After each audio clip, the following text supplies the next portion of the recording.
Welcome to Hirak chemistry tutorial. আজকে আমরা দেখব ক্লাস 10 রাসায়নিক বন্ধন যে চ্যাপ্টারটা সেটাকে দেখব। দেখো, রাসায়নিক বন্ধন বুঝতে গেলে আগে আমাদের যে পর্যায় সারণী যেটা ছিল সেটাকে খুব ভালো করে বোঝা দরকার।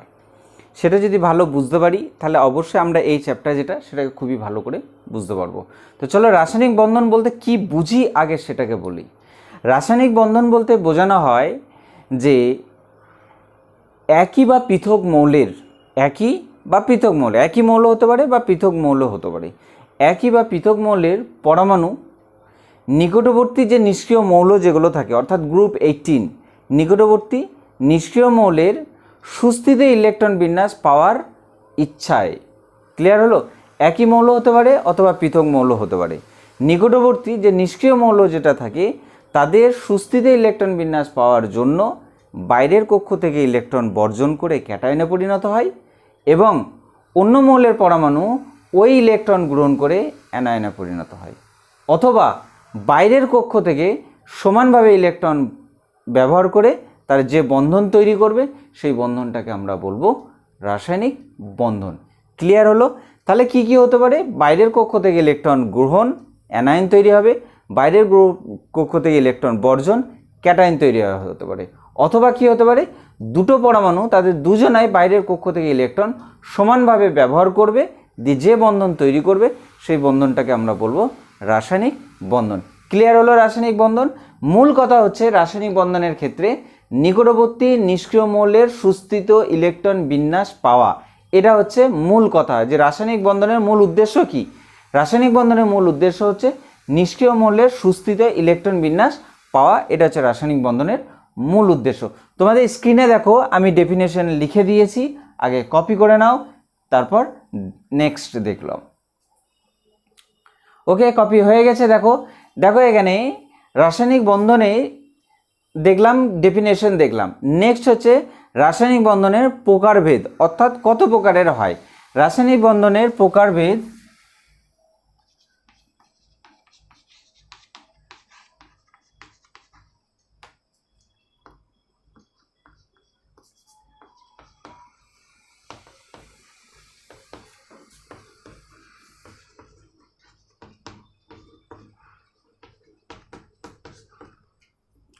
রাসায়নিক বন্ধনের প্রকারভেদ। রাসায়নিক বন্ধন বেসিক্যালি 3 টাইপের হয় সাধারণত। একটা হচ্ছে আয়নীয় বন্ধন, একটা হচ্ছে সমযোজী বন্ধন, আর একটা হচ্ছে অসমযোজী বন্ধন। কি বললাম? আয়নীয় বন্ধন, সমযোজী বন্ধন, আর একটা অসমযোজী বন্ধন। এখানে আর একটা জিনিস বলে দিই, যেটা আয়নীয় বন্ধন সেটাকে তড়িৎযোজী বন্ধনও বলা হয়, আর সেকেন্ড হচ্ছে সমযোজী বন্ধন, একটাই নাম। থার্ড হচ্ছে অসমযোজী বন্ধন, একটাই নাম। আয়নীয় বন্ধন যেটা, তার দুটো নাম আছে, হয় আয়নীয় বন্ধন নাই তড়িৎযোজী বন্ধন। তাহলে বন্ড বা রাসায়নিক বন্ধন হচ্ছে বেসিক্যালি 3টে টাইপের। একটা হচ্ছে আয়নীয় বা তড়িৎযোজী, সেকেন্ড হচ্ছে সমযোজী বন্ধন, থার্ড হচ্ছে অসমযোজী বন্ধন। 3টে টাইপের।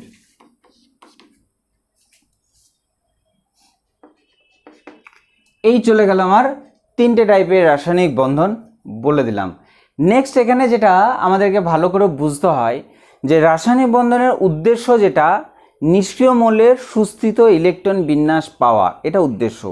এই উদ্দেশ্যটাকে যদি আরও ক্ল্যারিফাই বা আরও ব্যাখ্যামূলক যদি করি তাহলে বলবো যে রাসায়নিক বন্ধনের উদ্দেশ্য হলো দ্বৈত সূত্র বা ডুপ্লেট রুল, বা আরেকটা হচ্ছে অষ্টক সূত্র বা অক্টেট রুল। এবার এটা হচ্ছে মূল উদ্দেশ্য, রাসায়নিক বন্ধনের উদ্দেশ্য।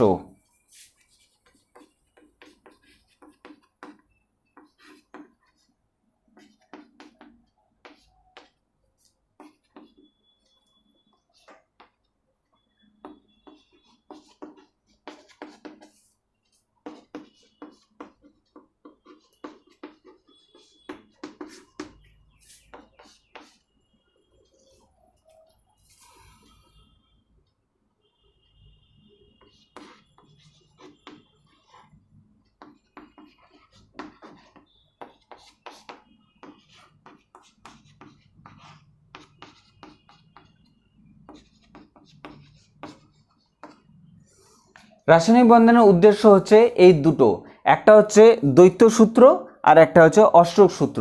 দ্বৈত সূত্র মানে বোঝা গেল যে রাসায়নিক বন্ধন কাকে সেটাকে বললাম, রাসায়নিক বন্ধন কয় প্রকার সেটাকে বললাম, রাসায়নিক বন্ধনের উদ্দেশ্য বললাম যে বাইরের কক্ষে নিষ্ক্রিয় মৌলের মতো এই নিকটবর্তী নিষ্ক্রিয় মৌলের মতো সুস্থিত ইলেকট্রন বিন্যাস পাওয়া, এটা গেল রাসায়নিক বন্ধনের উদ্দেশ্য।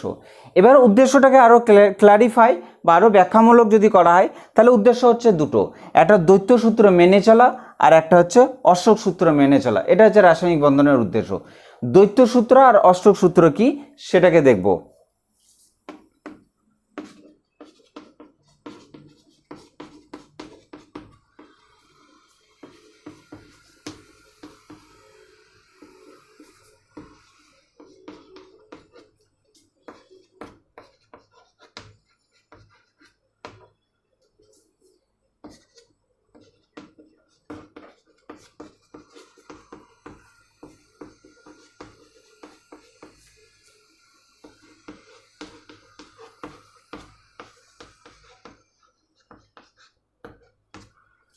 এই চলে গেলে এর দুটো সূত্র বলে দিলাম যে দ্বৈত সূত্র কি, বাইরের কক্ষে দুটো ইলেকট্রন রাখা, এটাকে বলা হয় দ্বৈত সূত্র। হিলিয়ামের মতো বাইরের কক্ষে দুটো ইলেকট্রন রাখা, সেটাকে বলা হয় দ্বৈত সূত্র। যাদের বাইরের কক্ষে দুটো ইলেকট্রন থাকবে তারা নিষ্ক্রিয় মৌল হিলিয়ামের মতো হবে, তারা সুস্থিত হবে। যাদের বাইরের কক্ষে 8টা ইলেকট্রন থাকবে, হিলিয়াম ছাড়া যে কোনো নিষ্ক্রিয় মৌল হতে পারে, তাদের বাইরের কক্ষে 8টা ইলেকট্রন থাকে, সেই 8টা ইলেকট্রন রাখাটাকে বলা হয় অষ্টক সূত্র বলা হয়। তাহলে কোনো মৌলের বাইরের কক্ষে 8টা ইলেকট্রন রাখার ইচ্ছা, এটাকে বলা হয় অষ্টক সূত্র। অষ্টক সূত্র যারা কমপ্লিট করবে, যারা মেনে চলবে, তারা সুস্থিত হবে। তার কারণ নিষ্ক্রিয় মৌলের বাইরের কক্ষে 8টা ইলেকট্রন থাকে, তারাও সুস্থিত। আমার বাইরের কক্ষে যদি 8টা ইলেকট্রন আমি রাখতে পারি, তাহলে আমি অষ্টক সূত্র মেনে চলবো, আমিও সুস্থিত হয়ে যাব। ক্লিয়ার হলো অষ্টক সূত্র কাদেরকে কোনটাকে বলা হয় আর দ্বৈত সূত্র কোনটাকে বলা হয়। বাইরের কক্ষে দুটো ইলেকট্রন রাখা হিলিয়ামের মতো, এটাকে বলা হয় দ্বৈত সূত্র। বাইরের কক্ষে হিলিয়াম ছাড়া অন্য নিষ্ক্রিয় মৌলের মতো 8টা ইলেকট্রন রাখা, সেটাকে বলা হয় অষ্টক সূত্র। এখানে দুটো ই মাইনাস লিখেছি মানে ইলেকট্রন, এখানে লিখেছে 8টা ইলেকট্রন, ই মাইনাস মানে 8টা ইলেকট্রন। ক্লিয়ার হলো, বোঝা গেল। এটা গেল কিভাবে দ্বৈত সূত্র বুঝবো আর কিভাবে অষ্টক সূত্র বুঝবো, সেটাকে বোঝালাম। তবুও তোমাদেরকে একটা জিনিস দেখাই। এখানে দেখো, যদি আমার ধরো লিথিয়াম এর ইলেকট্রন পারমাণবিক সংখ্যা হচ্ছে 3 বা পরমাণু ক্রমাঙ্ক হলো 3, দুটো ইলেকট্রন আর একটা, এই একটা ইলেকট্রন যদি ছেড়ে দিই তাহলে হয়ে গেল লিথিয়াম প্লাস। এর 3টে ইলেকট্রন ছিল, 2 আর 1, একটা ইলেকট্রন বেরিয়ে গেল, এখান থেকে একটা ইলেকট্রন বেরিয়ে গেল, তাহলে কটা ইলেকট্রন থাকলো? দুটো। কার মতো হয়ে গেল? হিলিয়ামের মতো। তাহলে এইটা দ্বৈত সূত্র মেনে চলছে। ক্লিয়ার হলো। সোডিয়াম দেখো এনে কত হচ্ছে 11, তাহলে 2, 8 আর 1, বাইরে আছে একটা ইলেকট্রন, এই একটা ইলেকট্রনকে যদি ছেড়ে দেওয়া হয় তাহলে কি হয়ে যাবে? Na plus. তাহলে কটা হয়ে গেল? 2 আর 8, বাইরের কক্ষে কটা ইলেকট্রন হয়ে গেল? 8টা। তাহলে অক্টেট সূত্র বা অষ্টক সূত্র মেনে চলছে। ক্লিয়ার হলো। বাইরের কক্ষে দুটো ইলেকট্রন রাখা দ্বৈত সূত্র, বাইরের কক্ষে 8টা ইলেকট্রন রাখা অষ্টক সূত্র। কখনো যদি জিজ্ঞাসা করে যে অষ্টক সূত্র কাকে বলে, তাহলে লিখবে যে নিষ্ক্রিয় মৌলের মতো বাইরের কক্ষে 8টা ইলেকট্রন রাখার ইচ্ছাকে বলা হয় অষ্টক সূত্র।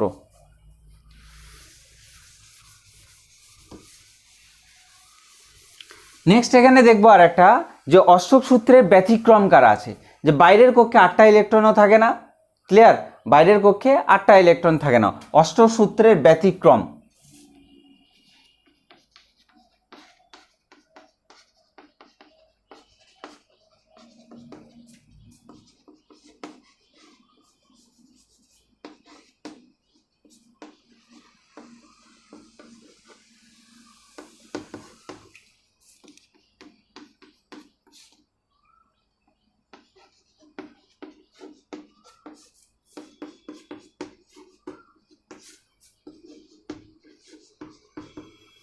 এই চলে গেল এই যে মৌল যেগুলো, এই যে যৌগ যেগুলো লিখেছি, এই যৌগগুলোর প্রত্যেকটার ক্ষেত্রে অষ্টক সূত্র মেনে চলে না। এর ক্ষেত্রে বাইরের কক্ষে দুটো ইলেকট্রন থাকে না, বোঝা গেল। এর কক্ষে বাইরে এর ক্ষেত্রে বাইরের কক্ষে দুটো ইলেকট্রন থাকে, 8টা ইলেকট্রন থাকছে না, তার মানে অষ্টক সূত্র হচ্ছে না। এর ক্ষেত্রেও বাইরের কক্ষে 8টা ইলেকট্রন থাকে না, এরা কেউই বাইরের কক্ষে 8টা ইলেকট্রন রাখতে পারে না। এ পারে না, 8টা ইলেকট্রন 8টার থেকে কম থাকে, 8টার থেকে কম থাকে, 8টার থেকে কম থাকে, এর কাছে আবার 8টার থেকে বেশি থাকে। তাহলে এগুলো হচ্ছে ব্যতিক্রম। আমরা যখন সমযোজী আর তড়িৎযোজী বন্ধন যখন আঁকা শিখব তখন এই এক্সাম্পলগুলো আরও ভালো করে বুঝে যাব যে কেন এদেরকে অষ্টক সূত্রের ব্যতিক্রম ধরা হয়েছিল। ক্লিয়ার হলো? এই যে গেল অষ্টক সূত্রের ব্যতিক্রম, এরা অষ্টক সূত্র মেনে চলে না। ক্লিয়ার?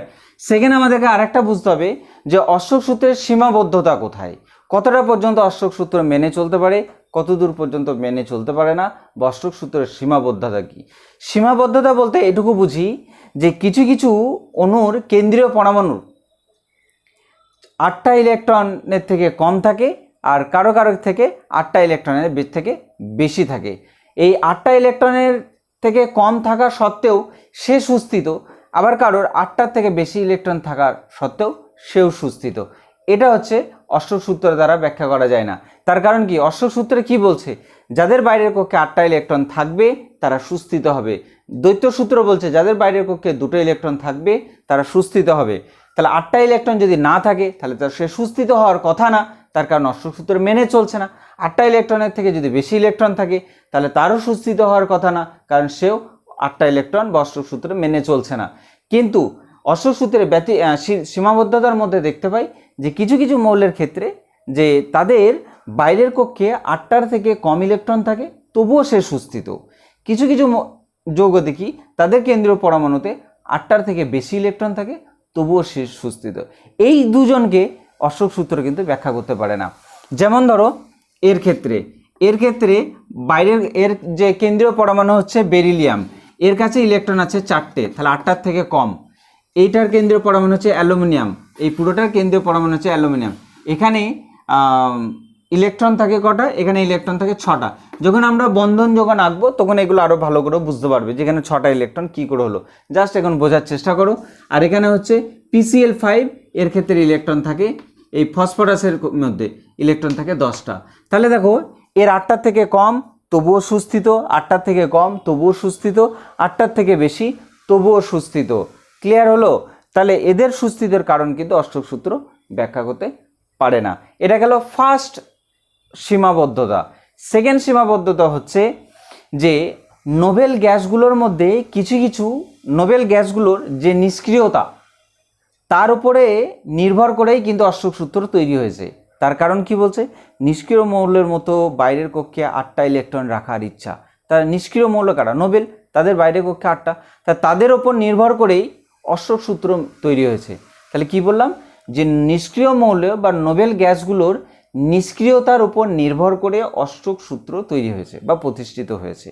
কিন্তু কিছু কিছু নিষ্ক্রিয় মৌল অক্সিজেন বা ফ্লোরিনের সঙ্গে বিক্রিয়া করে যৌগ তৈরি করে। তাহলে ওরা সুস্থিত যদি হয় তাহলে ওরা তো রাসায়নিক বিক্রিয়া করবে না, কিন্তু দেখা যাচ্ছে কিছু কিছু আছে যারা অক্সিজেন বা ফ্লোরিনের সঙ্গে বিক্রিয়া করে যৌগ তৈরি করে, যৌগের অণু তৈরি করে। এটাকে কিন্তু অষ্টক সূত্র ব্যাখ্যা করতে পারে না। এটা একটা সীমাবদ্ধতা। তো দুটোকে নোট ডাউন করব।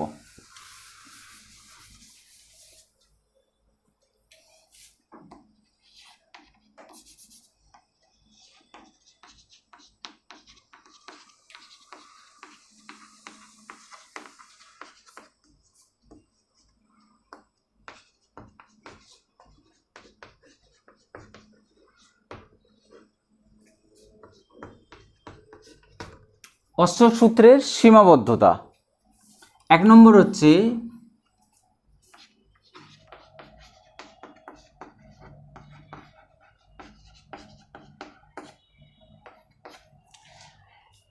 কারণ আমি লিখে দিলাম। এখানে বললাম যে কিছু কিছু যৌগের কেন্দ্রীয় পরমাণুতে 8টার কম বা 8টার থেকে বেশি ইলেকট্রন থাকা সত্ত্বেও তারা সুস্থিত হয়, এটা অষ্টক সূত্র ব্যাখ্যা করতে পারে না। ক্লিয়ার হলো? যে কিছু কিছুর ক্ষেত্রে তাদের 8টার থেকে বেশি ইলেকট্রন থাকে, সেটাকেও সুস্থিত, কিন্তু সেটা অষ্টক সূত্র ব্যাখ্যা করতে পারে না। আর 8টা থেকে কম ইলেকট্রন থাকে, সেটাও সুস্থিত, সেটাও কিন্তু অষ্টক সূত্র ব্যাখ্যা করতে পারে না। সেকেন্ড আর একটা বললাম যে দেখো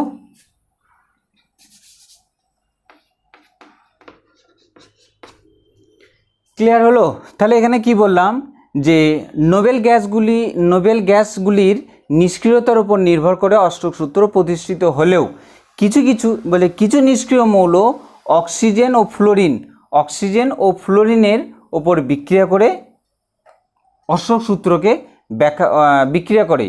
কিছু কিছু নিষ্ক্রিয় মৌল অক্সিজেন ও ফ্লোরিনের সঙ্গে বিক্রিয়া করে।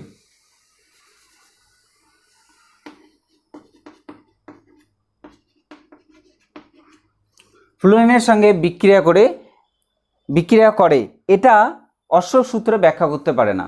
অর্থাৎ এরা তো নিষ্ক্রিয়, এরা তো সুস্থিত, এরা তো কারোর সঙ্গে বিক্রিয়া করবে না।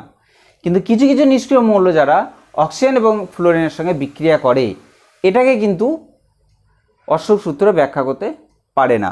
আজকে মূলত আমাদের যে ক্লাস যেটা ছিল সেটা রাসায়নিক বন্ধনের একটা ইন্ট্রোডাকশন ক্লাস। তার মধ্যে আমরা দেখলাম কি কি রাসায়নিক বন্ধন কাকে বলে, রাসায়নিক বন্ধনের কি কি প্রকার, রাসায়নিক বন্ধনের উদ্দেশ্য কি, তার মধ্যে দেখলাম দ্বৈত সূত্র কাকে বলে, অশোক সূত্র কাকে বলে, অশোক সূত্রের ব্যতিক্রম কারা, আর অশোক সূত্রের সীমাবদ্ধতা কোথায়, এগুলো মোটামুটি আমরা দেখলাম। ওকে, নেক্সট যেটা আমি বলতে চাইছি, যারা আমার ক্লাসে আজকে নতুন তাদেরকে আমি বলি যে তোমরা অবশ্যই আমার চ্যানেলটাকে সাবস্ক্রাইব করো আর শেয়ার করো আর পাশের বেল আইকন অন করো আর লাইক করো। আর রেগুলার যারা আমার ক্লাস যারা দেখো তাদের উদ্দেশ্যে একটাই যে অবশ্যই চ্যানেলটাকে সাবস্ক্রাইব যারা করোনি তারা চ্যানেলটাকে অবশ্যই সাবস্ক্রাইব করবে, আর যারা দেখছো তারা শেয়ার করো আর লাইক করো। Thank you.